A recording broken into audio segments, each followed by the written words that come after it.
Soldier coming at you again from Austin, Texas, with another movie review. This one's going way back to when I first started my keto experience.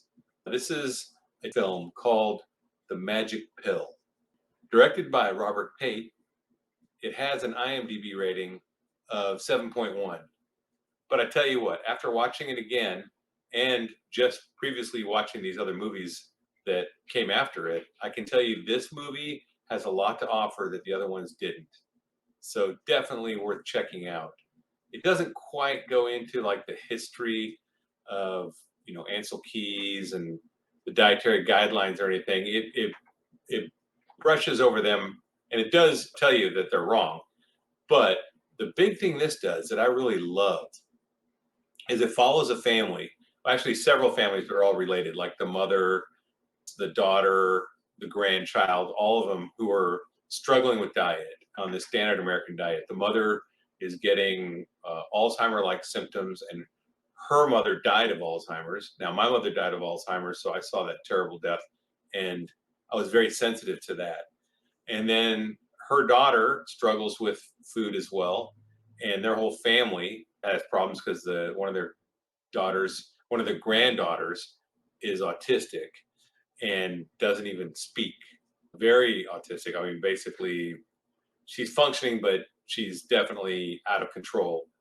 And they take this whole family and they walk them through going from the standard American diet into a ketogenic diet, which is fantastic because they go through their pantry and start throwing away I love they have a big garbage can. They just start throwing away all the food that's not food, all the standard American diet junk that we're used to accepting, right? So anyway, I don't want to go too deep in this. I'll get to it in a minute, but let me tell you real quick about this movie. The Magic Pill, like I said, 2017 film. I saw it on Netflix, and it's the first film that got me interested in doing a ketogenic diet. I think I'd seen Food Inc. before that, and then I saw this, and Food Inc. just got me thinking about the food supply and what I was putting in my body, but I still didn't really know anything. And this movie got me leaning towards keto, but I wasn't educated enough to know as far as what was a good keto and what's bad keto, which there's still a lot of confusion out there. So I think this movie got me in the right direction where I started cycling on and off keto. Finally, of course, ending up in carnivore like I am now, a constant state of good health and mental fitness and everything. But this movie is just tons of value. I definitely recommend you guys check this out. Okay, what I liked about the movie. I already kind of dove into some of this, but I loved the fact that it followed this family that was having a lot of different various health issues, mental issues due to being on the standard American diet. And it showed them transitioning in a real world way to a ketogenic diet and the education process, because there were actually people there that understood ketogenic diet. They were reading ingredients of the foods as they threw them away and discussing them with them. And of course, they were like, wow, totally shocked. I was always told that was so healthy, and it was really good. So that's one portion. The other thing is this movie actually started out with the Aborigines in Australia again. So we've seen several movies go back to that. And the reason I think the Aboriginal people are so interesting is up until the 70s, they were still living an ancestral life. They were still eating, hunting, and gathering in the wild. And so all the way up to the 1970s, they were really lean, and they show pictures of them. Super lean, super healthy, super fit. Even grandparents had bodies that look like a dang 25-year-old, but their face is just old and have gray hair, right? So it's really interesting. And then the government came in to help them and supplied them with all these stores with Western food. And now they're all very sick. They all have metabolic syndrome. Diabetes is one of the number one killers, cancer, all these diseases, the Western diseases have come in since 1970. So it's not very long. I mean, this is kind of the same experience I had, because when I was young, growing up in the 60s and 70s, I graduated high school in 84. So I was a, preteen and teen during the 70s and the early 80s. Everyone was kind of thin. All my friends were thin. There were a couple fat people, but it wasn't like kids were fat. And all the parents were thin. On my street, I remember all the parents of the kids. There were no There were some that were out of shape, but they were not really huge obese people like you see now. Just walking to a grocery store, you can't turn left or right without bumping into people that are just metabolically ill, and you can tell. And it's sad. It's really sad. So that's what's interesting about the Aborigines, right? Because they lived this ancestral life up to the 1970s, and then like turning on a switch, the diet was presented to them, the standard American diet or the standard Western diet because they're Australian, but Coca-Cola and all these things were added, and they'd never had really sugar like that. And of course, the grains were added, and now they're all super sick. So they take these Aborigines and they take a group of them and go on I think it's like a week or a weekend, a long weekend, like a camp where they bring them in and they take them off the Western diet and they put them back on their own diet. And in a matter of days, they're feeling better, they're looking better, their asthma's clearing up. I mean, you know how it is. When you go carnivore, you know how it is. They start experiencing that right away. So I love that. That was so good to watch. So then you have the family, and the two major aspects of the family are the grandmother, who is exhibiting Alzheimer-like symptoms where she's losing her memory. She's not being able to keep a conversation going. She's starting down that road, which I saw in my mom, and it's not a fun road to go down. And of course, her kids are worried because they're worried for her health, but also taking care of her is a lot of responsibility. I know we had to take care of my mom, and it was tough, and it wasn't pleasant. And I would have done anything to have her not be sick. Anything. If I'd known about this, man, it could have been a game changer. So anyway, she's having that issue. Then the family themselves, the daughter and the son-in-law and the grandkids are all on the standard American diet, and they're not doing great either. And especially the granddaughter who has autism, and she has other things too. She has like 3 or 4 major. She has seizures. She has autism. She has a litany of issues going on. I don't know all of them, but if you watch the movie, you'll see. And and of course, when they take the food away, so they show them going into the kitchens and dumping out with these people that understand ketogenic diets. These, I guess, they're ketogenic dietitians. I don't know what you call them, but they understand what's in the food. So they're explaining the problems with the seed oils and the grains and the sugars, and they're actually throwing away almost like probably 95% of what's in their kitchen, which if you've gone carnivore, you understand that. You've done that. I didn't throw mine away. I gave it away just because I recognize it's not good food, but if it's keeping someone from starving, it's better in a food pantry, I think. Now, I did dump my seed oils out because I don't think that's good for anybody. So they do go through all the foods and they explain. Just because it says heart healthy, that's marketing. That is not science. There's no science behind that. And it was really great to watch that because I went through it, and it's nice because if you're watching it, if this is a film you're going to watch with family members that may not be supporting or may be supporting, when they see that, maybe they'll understand, especially because you see the results. So they're going into this, and these parents typically, the daughters are like maybe 5 and 7, maybe 4 and 5 or 5 and 7. They're really young. And of course, they don't understand this. All they understand is all the food's being taken away, and they throw fits. And the parents are like, I don't know what I'm going to do. How am I going to feed these kids? Because they're not going to eat it. You know, it's really distressing for them. But the nutrition people said they'll eat when they're hungry. They will eat. And so they show them like going through the battles with the kids, and the kids are like not wanting to eat anything. And it was really good because once they do start eating real food, they start ravenously eating it. Once it's like their body is craving it and they start eating it. And then, surprise, surprise, the girl who has autism that's never spoken a word starts actually speaking. She starts, I mean, just single words, like saying no and yes. But I mean, she'd never done that before. That's huge. And on top of that, they have another mother with an autistic child that she adopted. And they go through his changes on, I think, a 6-month ketogenic diet. And he starts putting together full sentences, which he'd never done. It's amazing to see the brain just start firing up on ketones, right? And start working properly. I think it was so encouraging to see that. And I just want to share it out because I tell you what, you need to watch it just to see that, just to be encouraged and understand the power. And so you've lost brain fog. You've gotten clarity of thought since you've been on this.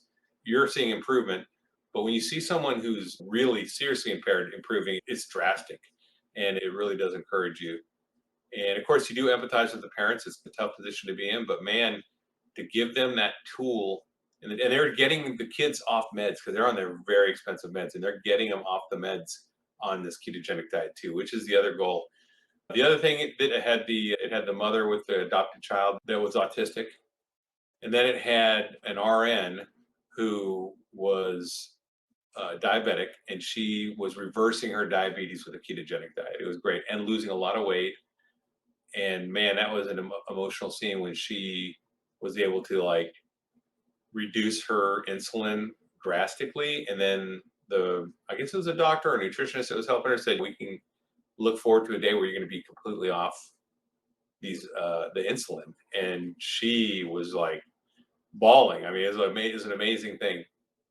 She broke down because she's like, she never thought she had a future, because she thought she was just going to be a diabetic the rest of her life and die this way. And it's a terrible feeling. I know, because when I was sliding down that health slope from being a fit soldier and a fit athlete to my body not responding to exercise, my body not responding to what I thought was a healthy diet, and just sliding. And I thought, man, I'm just going to slide the rest of the way out. This is a terrible way to go, and never going to be able to enjoy stuff like I did. I thought I'd never be able to enjoy things like I did. And that's part of the mental health stuff.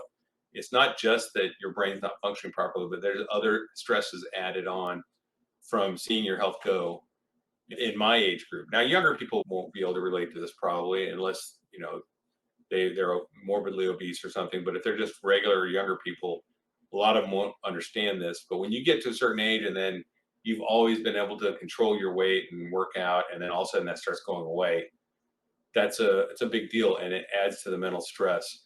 So when I say that when I've been on this diet for 180 days, I don't have depression, I don't have stress, I don't have anxiety, that's part of it. Is that losing the weight has changed my whole outlook and optimism on everything.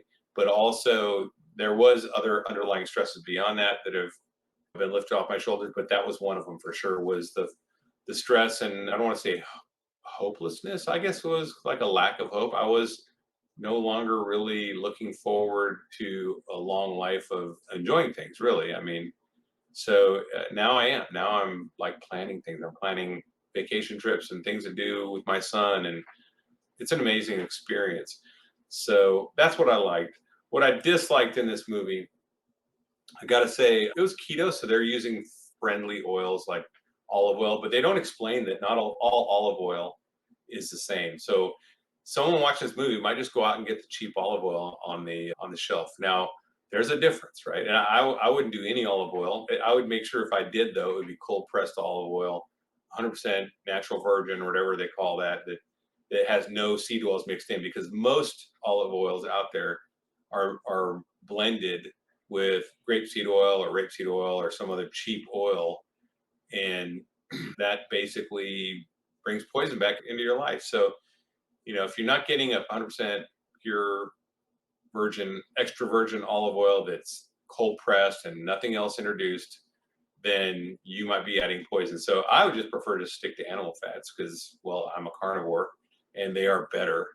They're a superior form of fat for your diet. So that's one thing I didn't like, but that's because it was a keto movie. I get it. They also ate vegetables. That was a keto thing. At least it's whole foods though. And I do agree with this. If someone was just to remove the seed oils, the wheat, the processed foods, the sugar, the trans fats from their diet, if they just did that, they'd have 90% of this thing whipped. And I really believe that. And then everything beyond that is just optimizing and going from just being a healthy person to being an ultra healthy, awesome quality of life. That's what I'm shooting for. I'm shooting for an amazing, exceptional quality of life. So I tune my diet accordingly, and I follow doctors that do the same thing. So that's what I dislike. It's just they don't actually bring up the difference. They just say seed oils, and they talk about these other oils, but they don't talk about the fact that seed oils can be in other oils too. So the production value of this movie is fantastic. It's an excellent movie production. It's entertaining. It's interesting. You're gonna want to watch the whole thing just to see how that family ends up in the end. Is worth it. It is worth it for sure. Um, Entertainment value, yeah, it's entertaining. Like I said, the story's compelling. Even the Aboriginal story, I love the fact that they show these Aborigines from Australia in the 70s when they're all fit, they're all muscular. They look very much like the Maasai do now. If you look at pictures online and videos online, you can find pictures and videos of the Maasai, and they're very fit, trim, muscular. Kind of look like the people I grew up with in the 70s in America, right? I mean, pretty much the 60s and 70s, that's the way everyone was. Information value, very good. The information value in this movie, it's compelling because you see the changes in these people, and they're not actors. You see them change in front of your eyes. You see the cognition come back to the mother, the grandmother. She starts interacting better. You can even just see in her face. I mean, it's very obvious that she's gaining good positive results from this diet. The autistic kids that were in here, amazing. I mean, they're just amazing kids. And to see them change and light up is like turning a light bulb on. It's amazing. So my grade, I'm going to give this one a solid A. Going back and watching it again now as a carnivore, even though it's the first introduction I ever had back when it first came out, it was my first introduction to a low carb diet was this movie, I think. And going back, it's even better than I remembered it, just because I know so much more now. I'm educated, and I thought that this movie is a solid A. Definitely worth watching with family members or recommending. It doesn't go into the history, like I said, of the dietary guidelines so much or how all this got low fat stuff started. It brushes on it. I think the other movies, Fat Documentary and The Fat Fiction, are better for that. But this one does show the power on real human subjects. You know, they're all anecdotal, right? But if you get enough anecdotal incidents, you actually have data points, and data points point to a theory, right? So the carnivore theory is there. Oh, and there's one other person I forgot to tell you about. There's a cancer survivor who got her tumor completely gone without doing any chemo from just doing this diet. So that's not the first time I've heard this. I guess certain kinds of tumors can just basically shrivel up and die off because they get starved with no sugars to feed them. So I'm not saying that this is the miracle, but I've heard that before, and this person actually had that happen. So she's interviewed too, and it's kind of interesting. All right, so that's the movie. Links below for both YouTube and Tubi for this movie to watch for free. So go ahead and watch it. Take an hour and a half and check it out. It's fantastic. And then if you like my content, please like and subscribe to the channel. Hit the notification bell so you see all these movie reviews when they come out. And also check out my Mission Carnivore series. Mission Carnivore series is focusing on military vets and first responders who have turned to the carnivore lifestyle and how it's affected them. So I just want to put a highlight on them. As a veteran myself, it's something I care about deeply, and just want to share that with you. So check those out. There's also a podcast. And then I have a lot of other types of videos, including recipes for cooking and live streams. And of course, I've got interviews with people and walk and talks. I've got lots of great videos. So check out my library. I got lots of stuff on there. I'm constantly putting new information out. All I got to say from here is stay strong and overcome. Carnivore Soldier out.